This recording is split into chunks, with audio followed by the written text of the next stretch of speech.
Colorado once had the second highest per capita membership in the KKK. Hi, I'm John Ferrugia.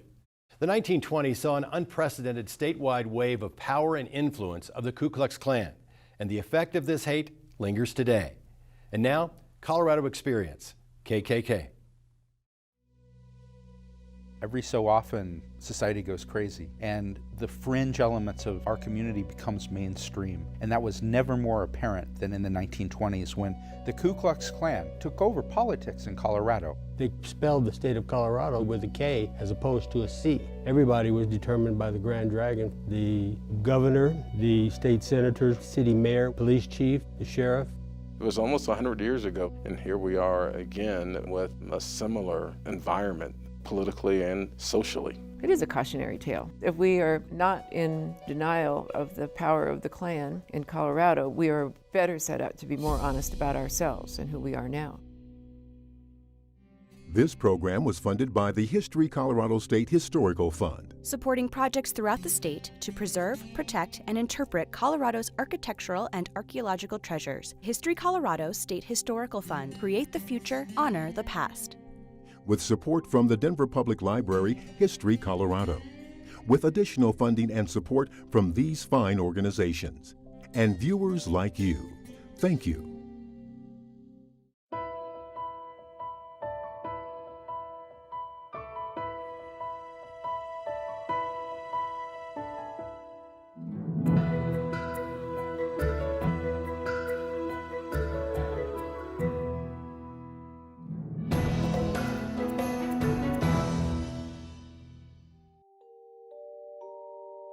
Between 1921 and 1925, the Klan flourishes in Colorado. The Klan was prominent throughout the state and had a chapter clavern in all 64 counties. The original Klan, right after the Civil War, for 6 or 7 years in the South, was a crucial force for forcing black subordination. And then there's the Klan of the 1920s, which is more or less nationwide. And then in our time, there is a recreated third round of the Klan. We need to study the KKK for the simple reason that the terror that they inflicted on this country in the past is not revisited in the present and doesn't move forward in the future.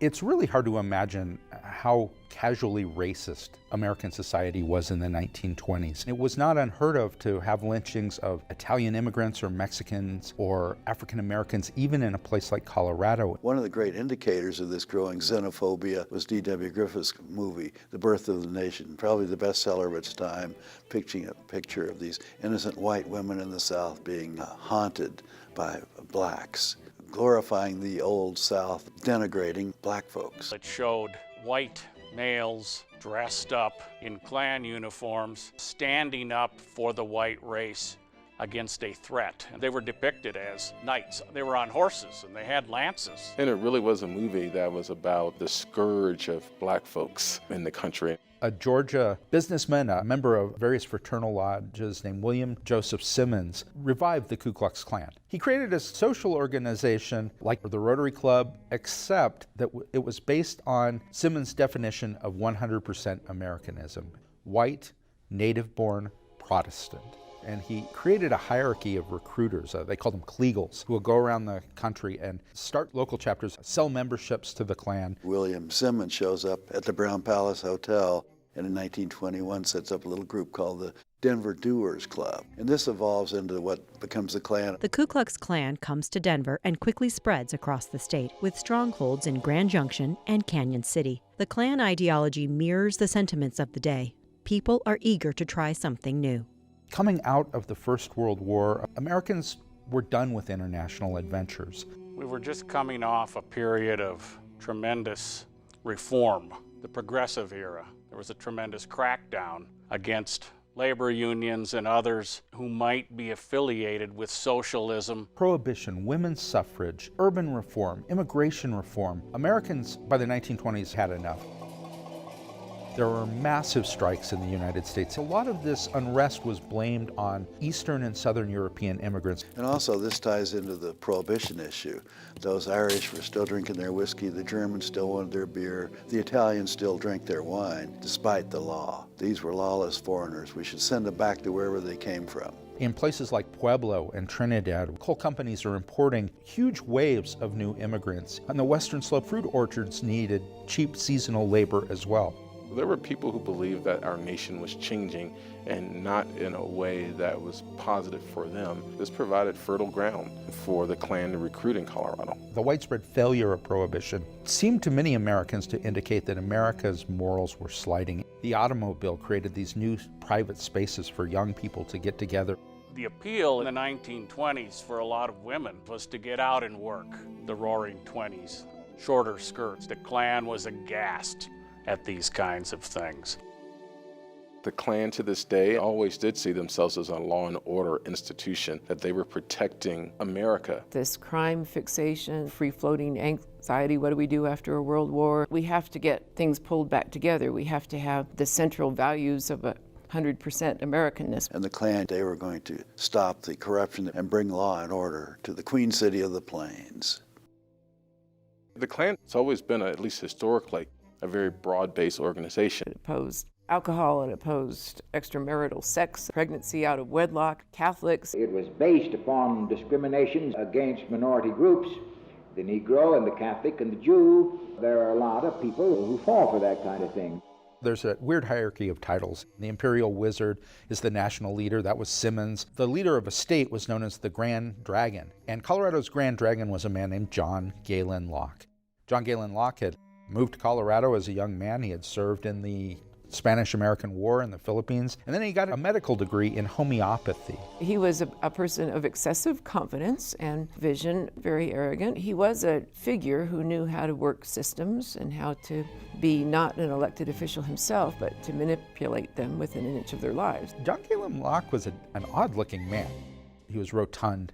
He weighed 250 pounds. He was short, he was fat. Some people called him a toad. He set up a private office at 1325 Glenarm Place. You would see John Galen Locke sitting there in a throne, guarded by 2 Great Danes and also bodyguards. He was reasonably intelligent. His office was filled with armor and things that came from the Middle Ages. He was a romantic. He thoroughly believed in what he was doing. He kept, as his personal secretary, a Catholic. He was married to a Catholic. His lawyer was Jewish. He was really a quite courageous man indeed. Dr. Locke had no animosity whatsoever for Jewish or Catholic or Negro. He loved these people. He would do anything to help them if they were ill.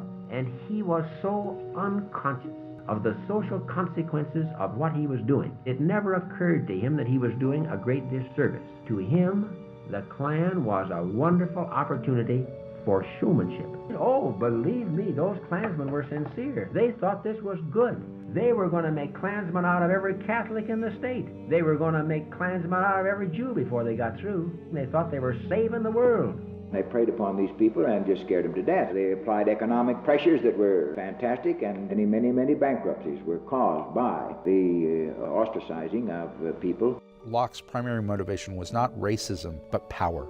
Under his rule, he turned Colorado's Ku Klux Klan into an extremely powerful voting bloc. John Galen Locke had 138 paid organizers, which start out usually with respectable established institutions, such as the Masons or the Protestant churches, and they would appear all of a sudden in their regalia in the middle of a service and donate, give money, build up goodwill, and say, we will protect you against these foreigners, against these evil elements. Some of our best men got sucked into this thing and found out afterward just how badly they had been misled. We were Klan Central. Colorado had the second highest per capita membership after Indiana. There were maybe 35 or 40,000 members. Nobody really knows. The Klan claimed as many as 75,000 or even up to a 250,000 what they called loyal residents. From the high and mighty to just your average everyday coal miner. Everybody was in the Klan. Locke was pretty good in familiarizing himself with the powers that be, with people like Gano Center, who ran a very popular restaurant here, and he changed his name to the Cool, Cozy cafe. And he also sold Siena cigars, the Catholics, you are not Americans. Gano Center was a Grand Cyclops, which is a regional director of the Ku Klux Klan, and there were very few people in Colorado who were more enthusiastic about Klan membership than Gano and Lorena Center. Laura Center organized the Women's Auxiliary of the Klan, which got to be a pretty big deal here. They were particularly worried about orphans going to any Catholic orphanages. So the Klan has women members and women leaders. There's nothing surprising about that. In 1921, the liberal, labor-oriented newspaper, the Denver Express, begins covering the Klan. In reaction, the KKK closes its Denver recruiting office and its Kliegels set up in Colorado Springs, where they have little luck. They are welcomed in Pueblo with promises to enforce law and order against the many immigrants working in the steel mills and coal mines. Back in Denver, the Klan exerts its power. Warren Gash received a letter in January of 1922 threatening him. This colored man who had been ordered out of town by the Klan simply because he was a caretaker for some widow, and the rumor went out that he was too familiar with her. This letter said, your hide is worth more to us than to you. We're going to get you. And he took this to Philip Van Cise, the city district attorney. Van Cise was appalled. He couldn't believe that a citizen of Denver would receive such a virulent, nasty death threat. Philip Van Cise, he was in the Colorado National Guard. He served as a peacekeeper at Ludlow. As soon as the Klan reared its head, Philip Van Cise became one of its earliest and most vocal opponents. He was the type of man who would prosecute his own grandmother if she violated the law, and by George, that's the kind of public official we needed. For instance, a packing of juries. The jury commissioner, being a Ku Kluxer himself, the jury lists were made up in the office of Dr. Locke down on Glenarm Street. I would say 75% of the police department belonged to the Klan. You didn't get a promotion if you weren't a member of the Klan. Van Cise decides to investigate the Klan, gets 5 members of his staff to join, infiltrate the Klan to try to build up evidence against them. In the summer of 1922, the Klan holds its first public meeting in Estes Park with thousands of hooded Klansmen gathering. Within 1 year, Denver's mayor, Benjamin Stapleton, openly supports the Klan and offers city space for them to spread their message. While the Klan's popularity grows, so does their illegal actions, including kidnapping and conspiracy. Patrick Walker, a 19-year-old, supposedly had intimate relationships with a young woman. John Galen Locke found out about this, and so they kidnapped him, and they threatened to beat him or even kill him if he didn't marry the young woman. And so Walker did so, but then he went to the police. Ultimately, Locke and other conspirators were indicted for kidnapping. There are dozens of accounts of harassment, of intimidation, of cross burnings in people's yards, of bombs on people's front porches, of beatings, of kidnapping. Walter Walker was described as a little Napoleon. He was already the most powerful Democratic politician on the Western Slope. He runs the Grand Junction Daily Sentinel, and he wanted to be the Grand Cyclops of the Grand Junction Klan. It was in August of 1924. The Grand Junction Daily Sentinel described it as silent and impressive display, estimated at 500 fully gowned Klansmen walking down Main Street. 3 crosses burned in the night. Dr. John Galen Locke himself had come over, so the Klan is fully here. In the fall of 1924, things did not go as Walter Walker planned, and Grand Junction Klansmen choose realtor D.B. Wright as their first exalted Cyclops. Walker, who helped to bring the Klan to the area, did not take this rejection well and slowly begins to use his newspaper to thwart their efforts. In Denver, the district attorney Philip Van Cise and 100 prominent Republicans form the Visible Government League to fight the KKK. Van Cise holds a public meeting to expose Klan secrets, but it's disrupted. According to the Denver Express, it was a meeting hall packed with enraged, shouting, shrieking men and women gone mad with fanatic Klan frenzy. They were pretty roused up on both sides, Klan and anti-Klan. And it was just on the same line with the boycotts that the Klan put out. They would distribute these mimeograph sheets on who to patronize and who not to patronize. Catholics and Jews really felt the pressure. These hoods and robes that were sold for a rather substantial price added to the coffers of the Klan. They filled the heart of the Negro and the businessman of non-Ku Klux connection with fear. They refused to patronize anybody who didn't belong to the Klan. The economic boycotting was fantastic. People sensing power. They worked through the Republican Party. They took possession of the Republican Party. They worked in the precincts. Their leaders attended the caucuses, and they gained control, practically 100% of the Republican Party at that time. The membership increased very rapidly, and the members of the city council, from the mayor on down, all the city officials, with very few exceptions, were members of the Klan. You couldn't get elected to anything in the city and county of Denver unless you were affiliated with the Ku Klux Klan or had their blessing. In the election of 1924, Klansmen won overwhelming control of the Colorado State Legislature. The peak of the Klan's influence in many ways was the embrace of Denver Mayor Ben Stapleton of the Klan ideology and acceptance of their support and his use of them. It harnessed the power of a very angry white group that thought things were changing for them. He was kind of a mild-mannered, nerdish-looking guy with his spectacles, and does start to clean up the city. Ben Stapleton was a politically ambitious person, so he gets elected, and then the disillusionment hits pretty fast, and he is up for a recall. And the only way to survive his recall election is to be very explicit in assuring the Klan leadership, I'm with you. The Klan can trust me to be your official. So he does survive his recall with very clear Klan support. Philip Van Cise lost his re-election bid for Denver District Attorney because of his war on the Ku Klux Klan. Clarence Morley agrees to sell his soul. He wanted to be governor, he got to be governor, and he got to make statements about the great movement that he was a part of. Clarence Morley is a tall, kind of spiny man. He looks almost mousy, particularly next to John Galen Locke, his hero. He's only in office for one term, and after that he's actually indicted for mail fraud, and our only governor ever to go to prison.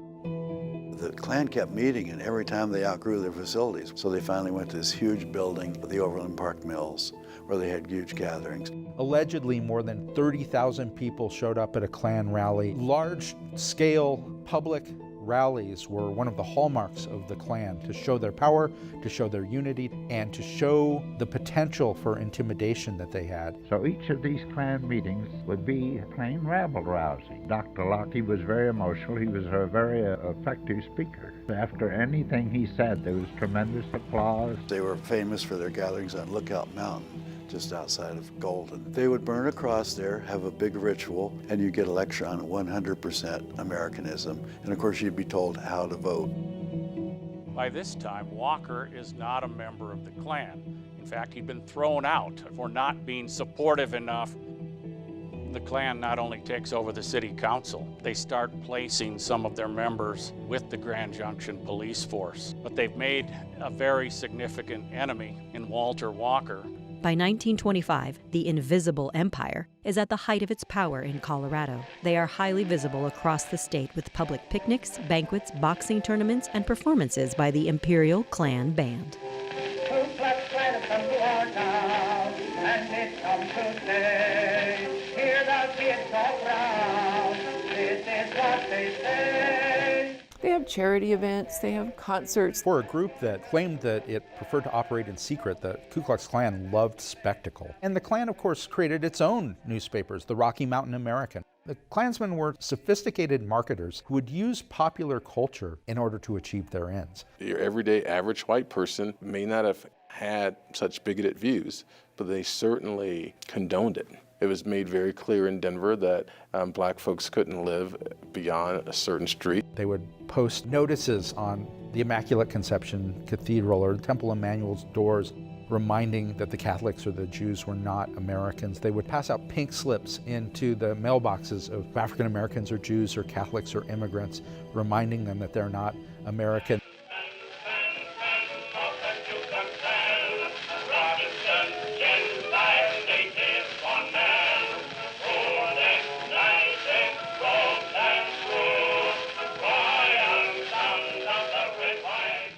Older African Americans will tell you that the Klan initiated a major race riot, marching in, burning houses, physically removing people, shooting, stabbing. There were deaths.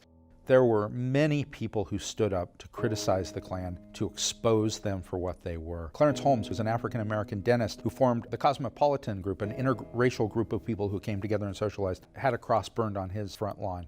The Denver Catholic Register made an intense effort to expose the inner workings of the Klan, and the editor, Father Smith, was almost run over in the streets. Monsignor Gregory Smith makes a point of trying to get in and listing those people and then do a counter boycott. Don't go to patronize any of these people. So he kept fighting the Klan constantly. With so many efforts going to take down the Klan, the tides started to turn. Grand Dragon Locke was arrested on charges of kidnapping. Sensing the change, Denver's Mayor Stapleton decides to turn on the group that helped keep him in office. Stapleton, who was going to be their creature, their guy, he ends up recognizing the vulnerability of the Klan. They got too domineering for him. He just couldn't follow the orders of Dr. Locke and his subordinates.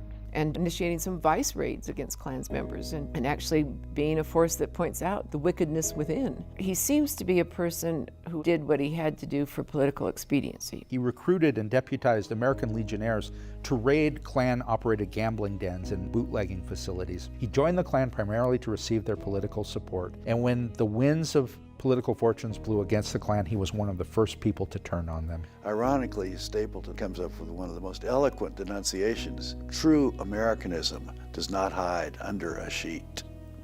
And then when it became known that the Internal Revenue Service was investigating the income of the Klan, and particularly Dr. Locke, they held a special meeting, and Dr. Locke sitting there with his head in his hands.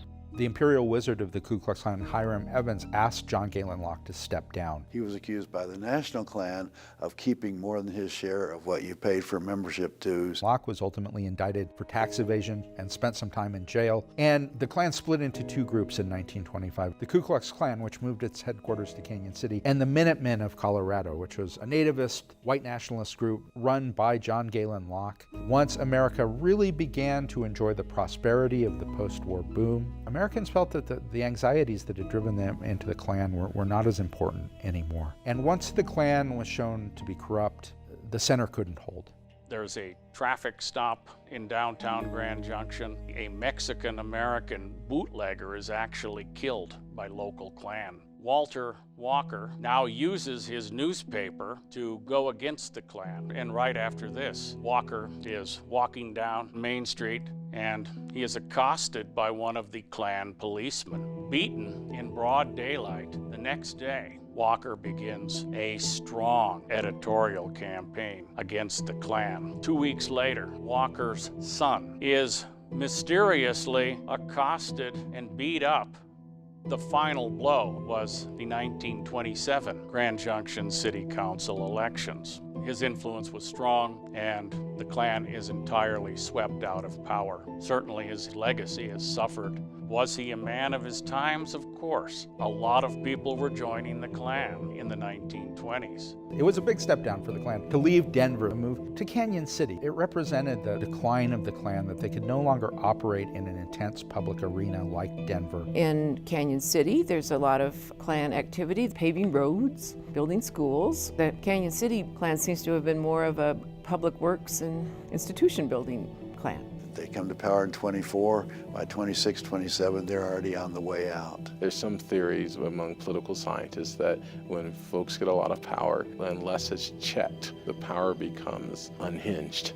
And so it was a hubris thing and an arrogance that caused the Klan to fall in Colorado. I mean, at some point, folks come to their senses. At least you hope they do. In 1928, Grand Dragon Fred Arnold dies of blood poisoning, bringing the Colorado KKK to an end. The fiery cross on his headstone blazing for eternity. Between the 1920s and the 1970s, the KKK existed all over the country at various incantations. The KKK existed in the Denver, Colorado area, Lakewood, Colorado, and in Colorado Springs. It was not organized. That was one reason why I, as a black man, was able to conduct an undercover investigation and place 3 undercover cops into their group and conduct an undercover investigation for approximately 7.5 months. These guys were always carrying guns because all they talked about was wanting to kill blacks, wanting to kill Jews, wanting to burn crosses. At any time, my guys could have arrested about 9 of these guys for illegal possession of firearms. But we let it go because we were hoping to take this to more advanced criminal charges, which never materialized. We had 2 gay clubs in Colorado Springs at that time. They told us they wanted to bomb these 2 gay clubs. One of their aims was to try and steal automatic weapons from Fort Carson, Colorado. We determined that they had 2 military personnel assigned to NORAD, the North American Air Defense Command. So my investigation reached the Pentagon. The Grand Wizard, David Duke, on January 10, 1979, made an appearance in Colorado Springs. David Duke was the new face of the Ku Klux Klan. He never wore his Klan robe in public. He never used the so-called N-word. He was always very polite, very well groomed, very professional in public. In private, he was hellfire. He changed the face of the Klan. He professionalized it. The case ended because the chapter president wanted Ron Stallworth to become the chapter leader.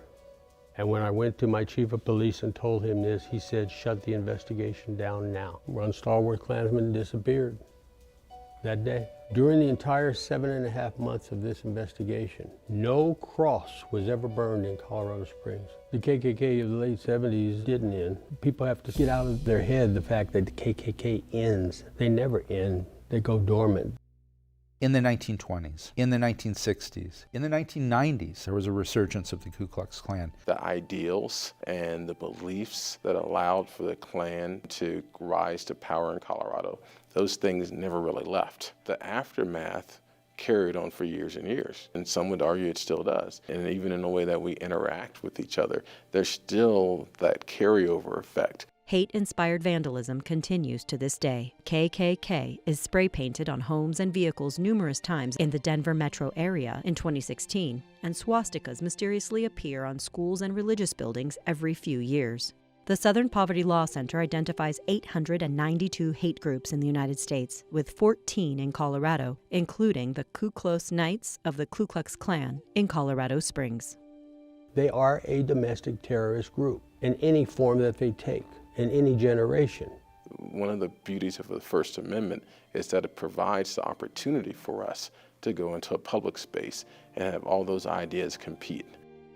Ben Stapleton, he and others like him are the most important cautionary tales about monitor your own ambitions, decide when your ambitions are tempting you. People like Van Cise were these beacons of light in a very dark time in Colorado. It wasn't the crosses that were the beacons. It was the people who stood up for what was right. And we do have these periodic cycles. We wanted to determine who was an American, define who was an American in the 1920s. We're doing some of the same things right now. There's still a number of hate groups that find a home in Colorado, but there's a large number of people in Colorado who don't tolerate that. With now the anti-Muslim sentiment in this country, there's always a group to look down on and hate. Have things improved? Yeah, they have improved. Are things perfect? No.